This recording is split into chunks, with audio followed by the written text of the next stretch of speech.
এই অটোগুলোকে লাইসেন্সের আওতায় নিয়ে আসে, নিয়ম শৃঙ্খলার আওতায় আনে এবং রাস্তাঘাট যেখানে যে অবস্থায় আছে সেটাকে যেন আরও পরিষ্কার পরিচ্ছন্ন করা, যান চলাচল উন্মুক্ত করা, এই বিষয়গুলো আমরা প্রাধান্য দিচ্ছি।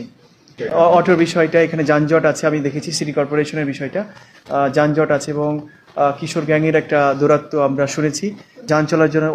উন্মুক্ত করা, এই বিষয়গুলো আমরা প্রাধান্য দিচ্ছি। সেক্ষেত্রে দেখা যাক, আমি যেহেতু নতুন আজকে, আমরা আশা করি যে আইনশৃঙ্খলা বাহিনী এবং আমাদের সিটি কর্পোরেশন এবং জেলা প্রশাসন এটা একটা সমন্বয় করে কাজ করে আমরা যে প্রবলেমগুলোর কথা শুনছি সেটাকে অবশ্যই সমাধান করতে পারবো। আমার এখন যেটা লক্ষ্য যে কুমিল্লার যে সামনে বিষয়গুলো আছে, কুমিল্লাকে একটা ডেভেলপড এবং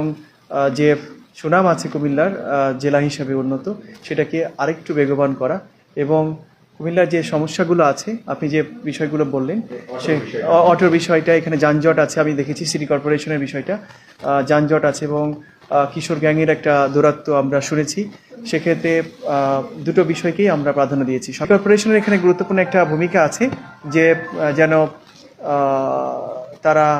এই অটোগুলোকে লাইসেন্সের আওতায় নিয়ে আসে, নিয়ম শৃঙ্খলার আওতায় আনে এবং রাস্তাঘাট যেখানে যে অবস্থায় আছে সেটাকে যেন আরও পরিষ্কার পরিচ্ছন্ন করা, যান চলাচল